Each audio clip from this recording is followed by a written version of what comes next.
সুপ্রিয় দর্শক, আমি এখন আছি প্যারিসের আইফেল টাওয়ারের সামনে। সো ফ্রান্সের প্যারিসে আসলাম ঘুরতে। নট অনলি ঘুরতে, আমি ঘোরার পাশাপাশি যেটা আমি চাচ্ছিলাম যে লিথুনিয়া থেকে আমি তো প্যারিসে আসছি এখানকার যারা লয়ার আছেন তাদের সাথে কথা বলার জন্য। যারা ফ্রান্সে আছেন, অনেকেই আছেন প্যারিস থেকে লিথুনিয়ার অফিসে যাচ্ছেন। উদ্দেশ্যটা হচ্ছে তারা লিথুনিয়াতে সেট আপ করার জন্য, বিজনেস সেট আপ করার জন্য যাচ্ছেন। উদ্দেশ্যটা কি? তারা তো অলরেডি ফ্রান্সে সেট আপ আছে বা ফ্রান্সে তারা বসবাস করছে, তারা কেন আবার লিথুনিয়াতে যাবে? সো এই প্রসঙ্গ নিয়ে আমি আসলে এখানে যারা আমাদের অফিসে যাচ্ছিলেন বা অনেকেই প্রশ্ন করছিলেন, ভাইয়া আমি তো লিথুনিয়াতে ঘুরতে যাইতে পারতেছি না বা আমার অনেক ব্যস্ততা আছে, যদি আপনি কখনো ফ্রান্সে আসেন তাহলে আপনার সাথে কমিউনিকেশন করবো বা আপনার সাথে দেখা করবো। সো দ্যাটস ওয়াই আমি অনেকের সাথে কমিউনিকেশন করলাম, যেটা বোঝার চেষ্টা করলাম কেন তারা লিথুনিয়াতে বিজনেস ওপেন করতে চাচ্ছে। তারা তো অলরেডি ফ্রান্সে আছে। তো যেই জিনিসটা আমি তাদের কাছ থেকে পাইলাম সেটা হলো যে তারা চাচ্ছে, বিকজ অফ তারা ফ্রান্সে একটা বিজনেস ওপেন করতে অনেক টাকা খরচ হয় বা ফ্যামিলি আনতে সমস্যা হচ্ছে, অনেকে ফ্যামিলি আনতে অনেক সময় নিচ্ছে, বন্ধু বান্ধব যারা আছে তাদেরকে আনতে পারছে না। এই কারণেই তারা সহজে বিজনেস একটা সেট আপ করে লিথুনিয়াতে তাদের ফ্রেন্ডস আর ফ্যামিলি আনতে চাচ্ছে। এটার সাথে সাথে অনেকেই আছেন যারা আবার লিথুনিয়াতে বসবাস করছেন, বা অনেকেই আছেন সরাসরি তারা ফ্রান্সে একটা বিজনেস ওপেন করতে যাচ্ছেন। লিথুনিয়া না, তারা ফ্রান্সে বিজনেস ওপেন করতে যাচ্ছেন।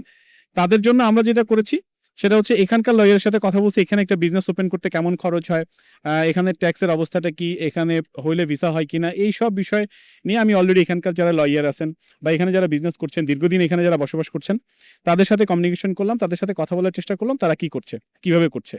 এই সব বিষয়গুলো নিয়ে আসলে ফ্রান্সে আমার দিনটা চলে যাচ্ছে বা ফ্রান্সে আমি দিন কাটাচ্ছি। মোটামুটি আমি 24 তারিখে রওনা দিয়েছিলাম, 25 তারিখে আসি, 25 তারিখ থেকে 28 তারিখ পর্যন্ত আমি ফ্রান্সে থাকবো। ফ্রান্সে থেকে আমি চলে যাবো লিথুনিয়াতে। 29 তারিখ থেকে আমি কন্টিনিউয়াসলি লিথুনিয়াতে থাকবো।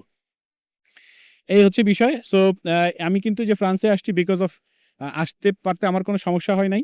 লিথুনিয়ার আমার যে টিআরপি কার্ড আছে বা টিএসসি কার্ড আছে, এটার জন্য কিন্তু ইজিলি, অর্থাৎ আমি সরাসরি মালয়েশিয়া থেকে রওনা দিয়ে চলে আসছি ফ্রান্সে।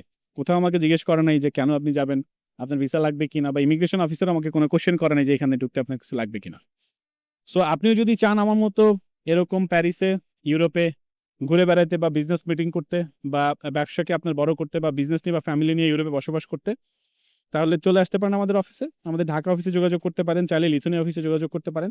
সরাসরি চাইলে আমার সাথে অনলাইন মিটিং নিতে পারেন যে কিভাবে এই কাজগুলো করা যায়। আপনি ইউরোপের যে দেশেই থাকেন না কেন, সেখান থেকে আপনি যদি কোনো একটা বিজনেস সেট আপ করতে চান বা আপনার ফ্যামিলি বা ফ্রেন্ডসদেরকে আপনি ইউরোপে নিয়ে আসতে চান, সরাসরি চলে আসতে পারেন বা অনলাইনে একটা মিটিং নিয়ে আমার সাথে কমিউনিকেশন করতে পারেন। এই পর্যন্ত আজকে ফ্রান্স থেকে। যদি আরও বিস্তারিত জানতে চান, এই ভিডিওর উপরে বা নিচে আমাদের যে নাম্বারগুলো দেওয়া থাকবে তাদের সাথে কথা বলে নিতে পারেন। ধন্যবাদ।